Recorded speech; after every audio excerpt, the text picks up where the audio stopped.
for a while? Well, you may not be reaching full charge every day. Maybe the app, logic or the power to power the system up. Maybe this one might, and this is the original. Hello everyone. There's been a lot of controversy lately about active balancers, and do you really need them? And possibly. A lot of people don't need it because they simply get to full charge basically every day.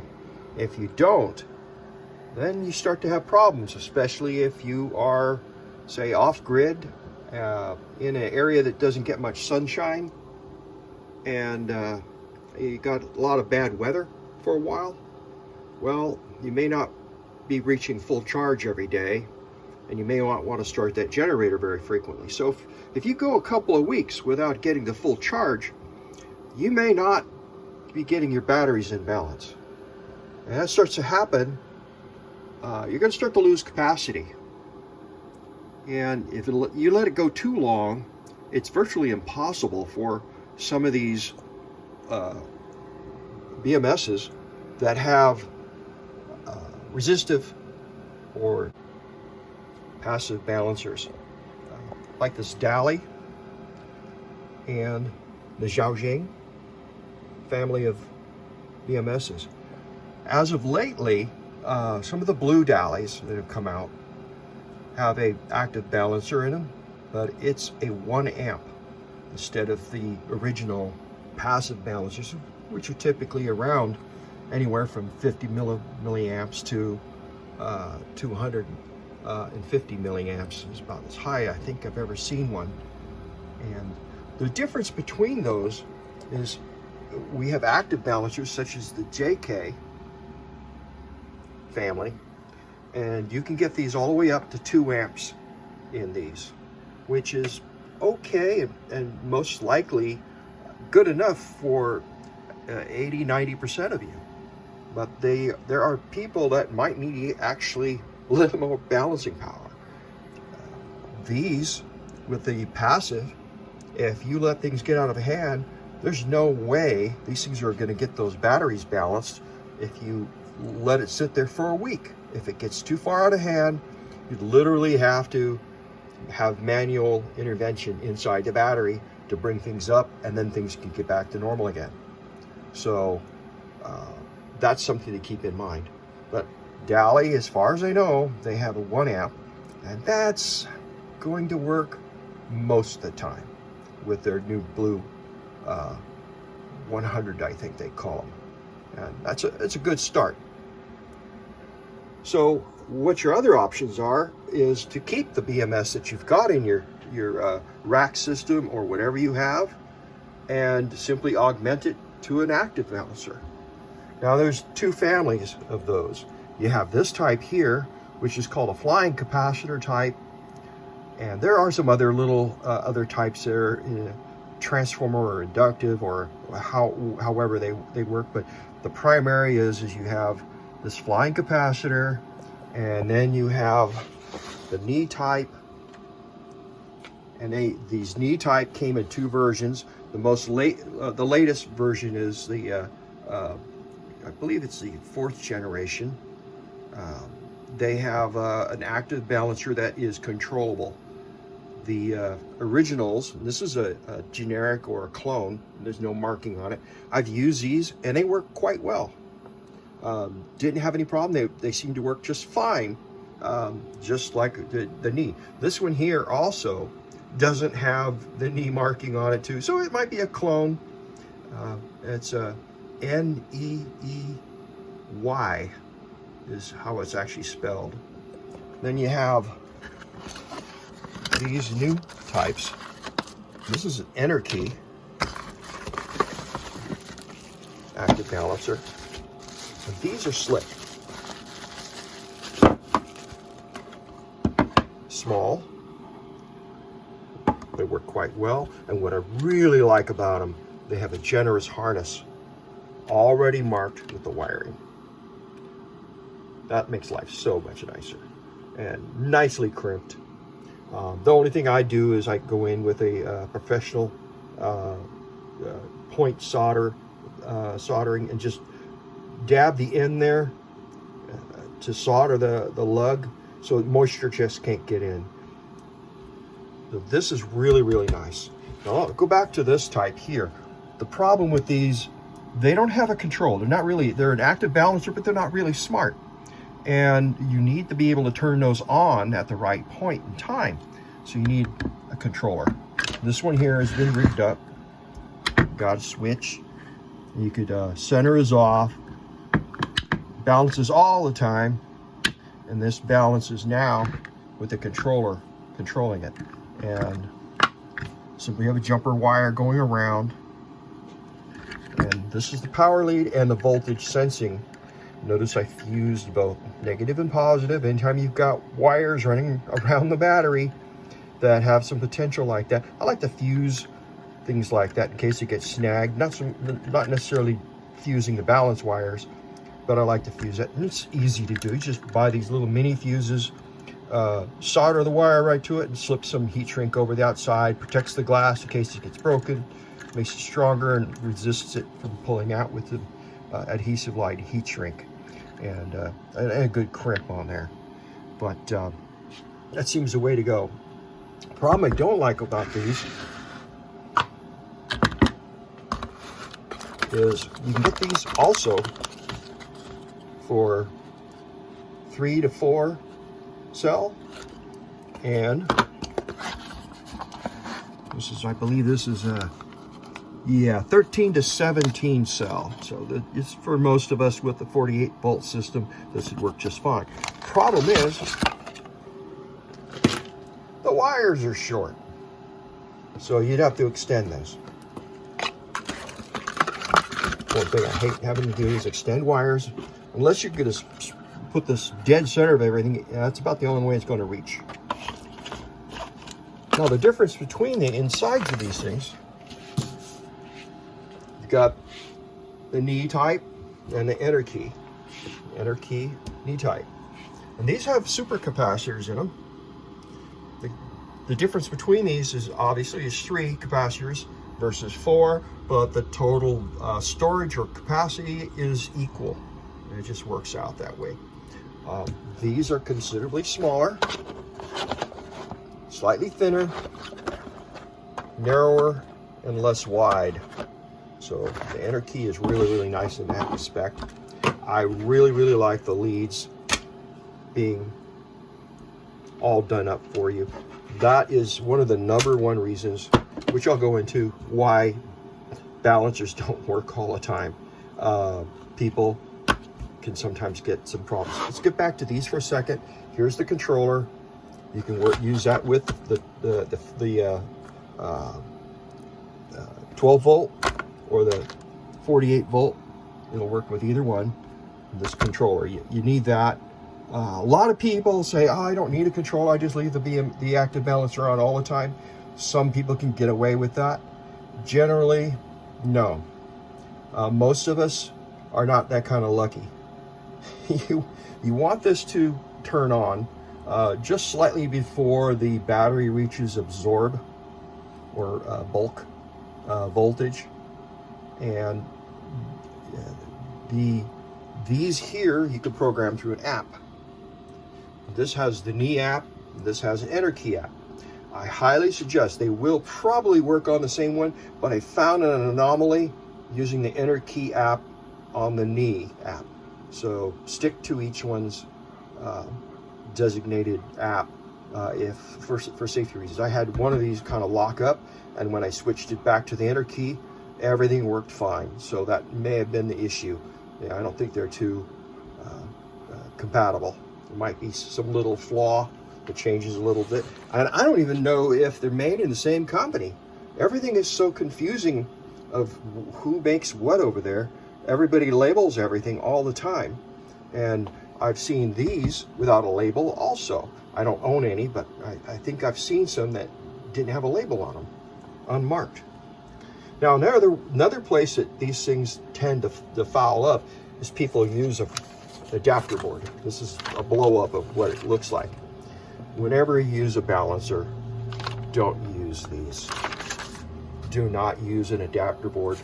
you take your balance leads, bring them right to the cells, and don't splice them into the existing balance leads of your BMS. These do not replace your BMS. They simply help out. They augment the system.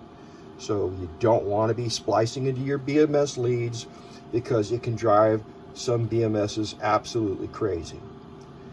That being said, you can use these with the Neey or with the JK BMS. These have a 2 amp, and what I tend to do is when I use these, I change the start to 15 millivolts, and then I reduce the amperage to 1 amp through the app. And what that does is this thing shuts down early, doesn't have to work so hard with its balancing circuit, and possibly save the little resistors that are in the system. It doesn't get too hot and cause the balancing circuit to fail, and let this do the bulk of the work. So you basically, if you use this with the JK at a certain point in time when you have a lot of imbalance, you have 5 amps of balancing power. That's absolutely all you really need for a 300 amp hour class cell. And one of the advantages to getting a active balancer on there is you get it done quickly. What is a killer of LiPo4 batteries is holding batteries at a high state of charge for a length of time. These things can actually extend the life of your battery because you're not spending so much time at full power balancing. It gets it over and done sometimes in a few minutes.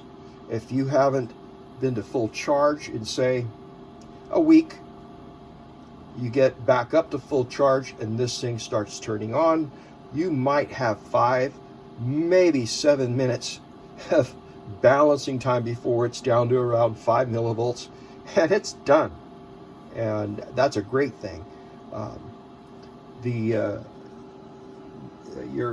inverter might see this if you're in a closed loop. If not, you've got the algorithm that's built in your inverter, which is generally a little on the short side. And if you've got, say, some of these older inverters that have an algorithm that you can't change, then these things work really, really good. Now, where another place that these things fail is, not fail, but I say balancing problems, is people connect these into the BMS first.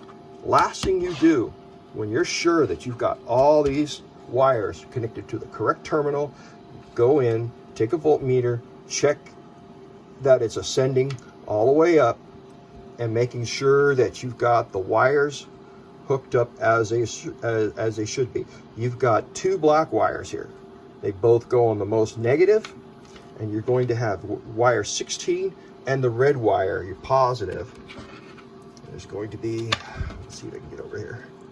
Yeah, there's going to be 2 wires here, and they go to your most positive. So this is kind of a little unusual as far as active balancers with their wiring to do. Now, if you're interested in EnerKey, there's only 2 things you need to change on the EnerKey.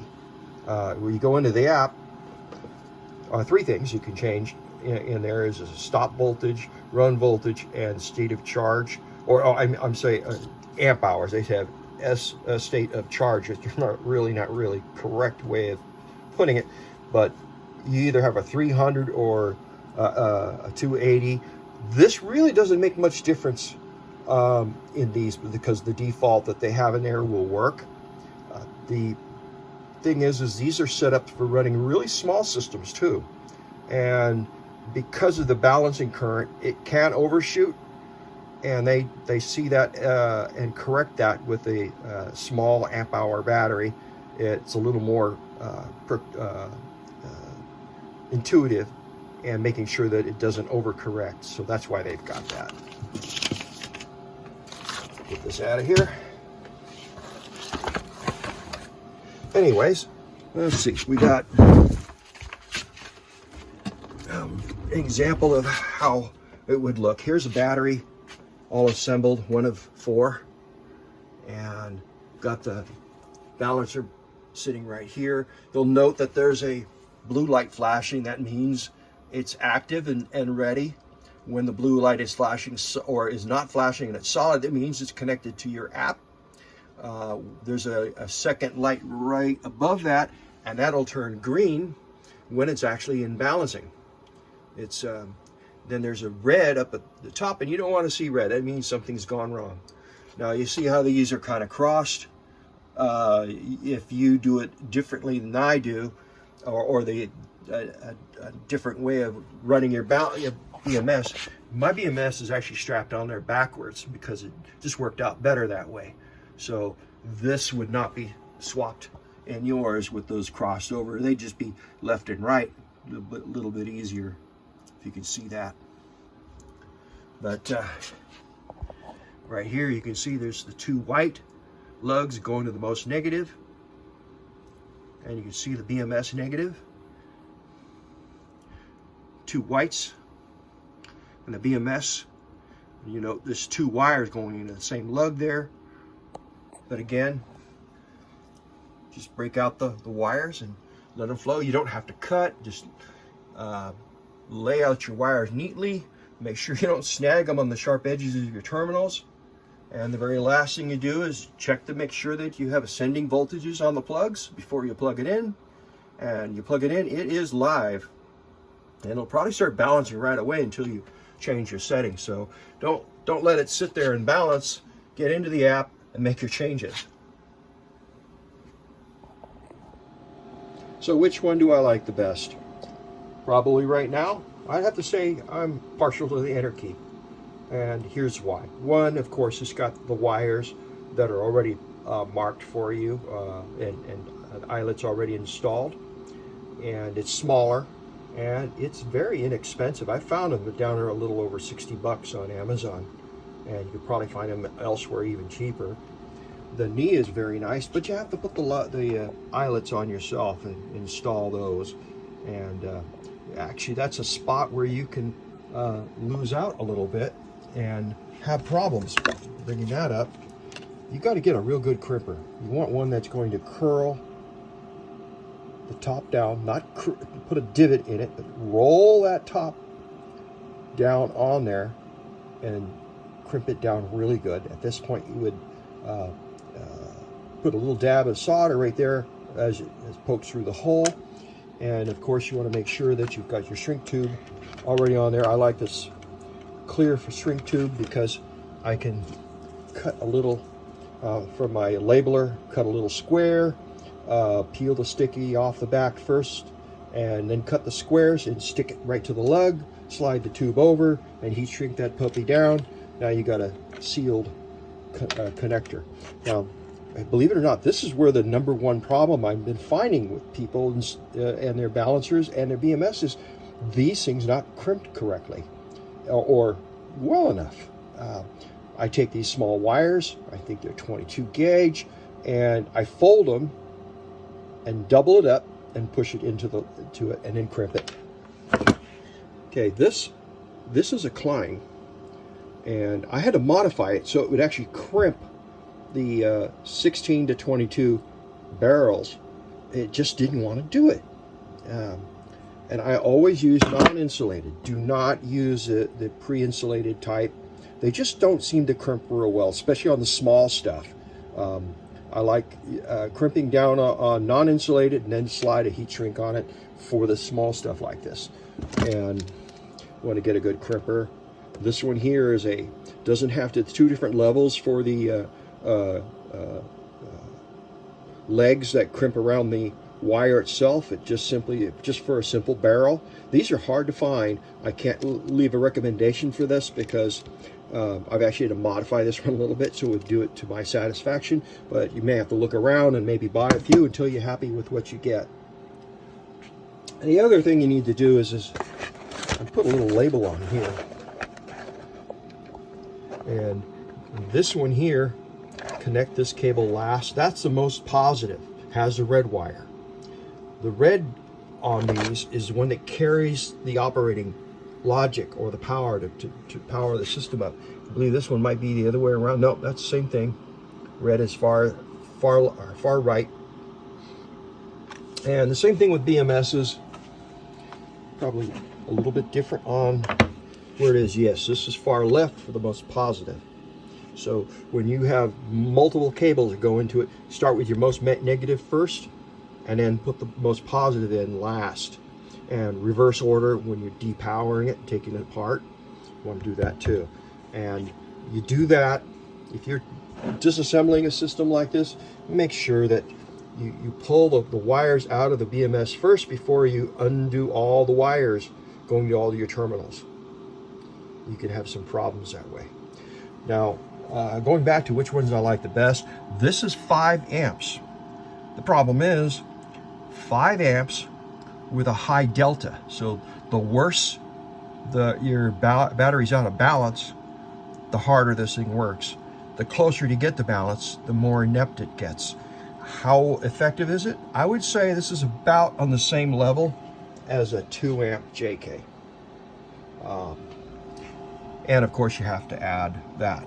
So you get a little bit of issues with it. The 4 amp, I think this EnerKey is actually a little superior to the older Neey.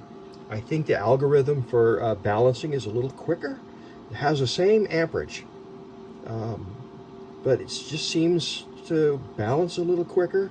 Not scientific, just you know, a feeling I get, the way they seem to work. So I'm kind of partial to the new EnerKey, that being a simple. One of the things I found is weird is your app is always connected to the internet, so it's monitoring. And if you are your phone has Wi-Fi or a Wi-Fi connection and you are on your app, this thing knows it, because if you look at the icons in the app, if you go into airplane mode, the icons in the app change to a default symbol. It's not the little pictures that they are, just a little blank thing. And you can still see the app, you can still change everything in the app, but it's always looking. I don't know if you like that or not, but you know, once you get this thing dialed up and it's running and everything, to be safe, and you want to isolate yourself from the outside world, delete your app. That holds true with just about any of these things. If somebody was malicious and they got into the system, I would imagine they could get in and hack it. But if you delete your app, they have no connection to the outside world. That's that. So something to keep in mind. As far as the 12 volt or 4 cell, you may have to go this route with a Heltec balancer. I know it says BMS on there. It is not a BMS. It is a balancer with this controller. You can find these controllers on Amazon and eBay. Just type in A30 voltage controller and it should come right up. This is your option. Just get a 12 volt BMS from JK, and this is 2 amps of balancing, which equates to this 5 amp as far as capability or actual working power for balancing, so that you get this BMS. This is the 300 amp JK. This is a fairly new entry to JK, and this one has CAN connection also. It has more connectivity, and the yellow line you see there is for battery heat. So you put a heating pad and this will control to that. This has some interesting options to it. Here's a more plain version, and this one here doesn't have all the connectivity. It has just your basic, but not as much connectivity. And I have tested these to 300 amp continuous and 600 amp surge. No problems, handles everything just fine. These are available up to 24 cells, and this is a 8 to 4 cell version, and it works great. This is a 4 cell version, and this is the original 24, the venerable. Now they've come out with a LV Noon on Amazon with connectivity and heat, can and heat, and I believe it was $136. Pretty good deal.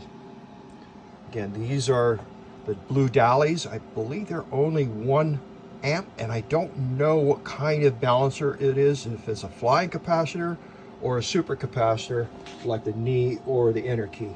So I don't have too much information on those yet, and their effectiveness. It's got to be better than the old passive type.